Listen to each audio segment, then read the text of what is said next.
The Czech Republic is a safe haven for refugees from all over the world, and people who are different are welcome here. No? You don't think so? Well, it's easy to find out. You just walk into a pub and after a few pints, say this line at your table and see what happens. I tried it, and it wasn't even in the countryside, it was right here in Prague. And I think that stupid bleeding heart or bloody do-gooder is the only remark I can mention in mixed company. And it made me think, where does all this contempt with the outside world, be it the European Union or refugees, where does it come from? From a nation which itself sent several huge waves of emigration to other countries in its history and did pretty well for themselves over in the West. A nation which was truly and undoubtedly enriched by its coexistence with Jewish and German minorities for centuries. Because it was different before here, and not that long time ago.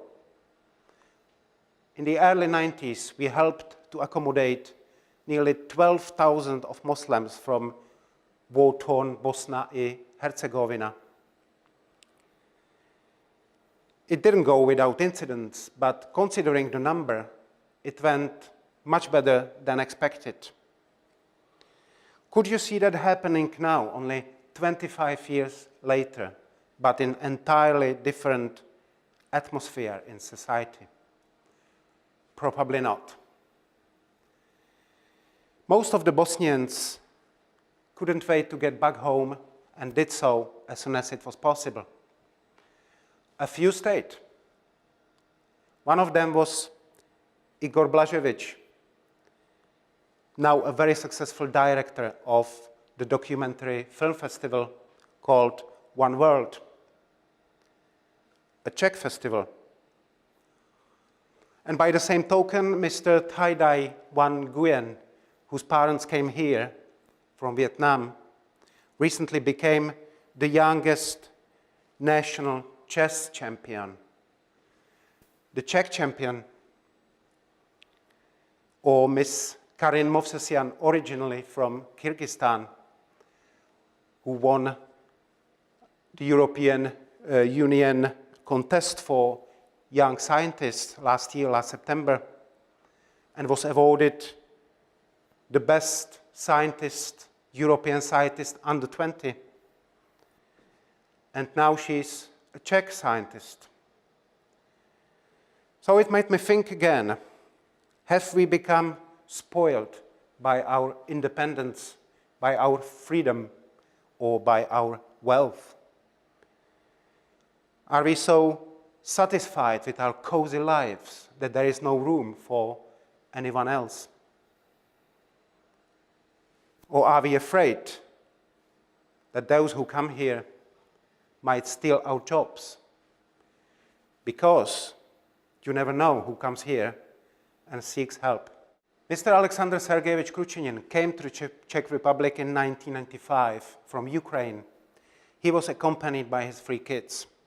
I never did find out what happened to their mother, though. Intelligent and quiet was my initial observation, but I had interviewed dozens of cases like this around that time. He lodged an application for asylum, even though it was obvious from the very beginning he didn't stand any chance of getting it. In order to be granted asylum, the Geneva Convention on Refugees demands a certain form of persecution committed in the country of origin of that person and based on specific reasons like belief, race, political opinions. But that's not what was happening to Alexander. His concerns were other than political. In Ukraine, he was systematically and long-term harassed by the local mafia in an otherwise nondescript suburb of Kiev, the capital of Ukraine, for reasons he wouldn't disclose at the beginning. He just hinted that they were associated to his job, about which, by the way, he said only that he'd been an ordinary engineer. The local police ignored his reports, his complaints, his pleas for help. Those of you interested in capitalism building in these parts of the world in the 90s know how easy it was to destroy someone else's life in a society without democratic rules and their enforcement. After all, it wasn't Alexander's fault that the collapsing state authorities were unable to protect him. In refugee circles, it's called non-state agent of persecution, and it's internationally recognized as a legal reason for asylum. So it's no wonder that he wanted to escape this, is it? But that wasn't what made his case special. I interviewed dozens of cases like that, as I mentioned. There was something else that I wish I had taken more seriously at the time. During the initial stages of the investigation, Mr. Kručinin mentioned that he could be of value to the Czech state and Czech society because he had special knowledge. The foreign police officers who were in the room conducting the interview laughed because they were used to hearing stuff like this on an everyday basis. And we, refugee lawyers, we were used to it as well, because inevitably, when working with asylum seekers, you hear a lot of lies. And it's a natural thing to do. You exaggerate your skills, your powers, when your career, when your future, even your life is at stake. And I'm sure that all of us in this room would do the same if we were put in these circumstances. So there was this air of distrust surrounding Mr. Kručinin's testimony. And at our next meeting or session, I asked him, so what is your special knowledge you mentioned the other day at the police? To which he replied almost immediately with a straight face, I participated in the Soviet space program and closely participated in the making of the first Soviet space shuttle called Buran. Wow, I said, that's definitely something we can use when legalizing your stay here, if it's proved and verified, of course. Until then, we have to wait. Asylum seekers know that trying to find help and shelter in another country, and most importantly, trying to legalize their stay there, is all about waiting.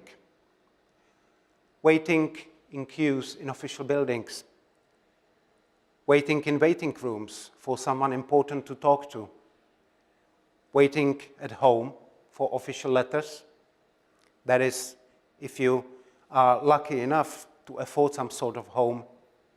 And if you are not, you have to wait in a refugee camp. Refugee camps are often located in the remote countryside. They are guarded by the police, so it means that your freedom of movement is restricted. Doing nothing but waiting in these circumstances is, as you can imagine, bound to affect someone's mental health to one degree or another. And that's what happened to Alexander. He was waiting in one of these camps in the northern Bohemia, quietly hoping that the Czech authorities were doing investigation back in Ukraine and verifying his claims, and even considering giving him protection. And the time went on and on. Then, after 14 months of waiting, Mr. Kručinin received a letter from the Ministry of Interior. Your application was rejected, it said.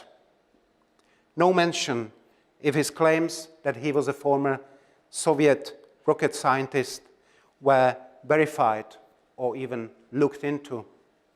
It just said, you don't meet the requirements of the law, you don't qualify for asylum, and you are ordered to leave the camp and leave the country within a specified period of time. At this time, as you can imagine, he was fed up with the law. He picked up and moved to Prague. He found himself a cheap accommodation and started working as a cleaner. In other words, he decided to legalize his stay here in Czechia on work permit as an ordinary Ukrainian worker, rather going back to Ukraine and fear for his own life. I stopped working as a refugee lawyer around that time, so I only heard through the grapevine that his mental health, already shaken by the time behind the fences, was deteriorating. He went around, allegedly, a lot and complained about the way how Ukrainian-speaking workers were treated here and started showing signs of aggressiveness and hostility towards people around him. One Friday evening in summer 2002, I was going to meet my friends in a city for a pint. When waiting at metro station, there was a sudden announcement that the operation of metro was suspended due to an unspecified event at Museum Station.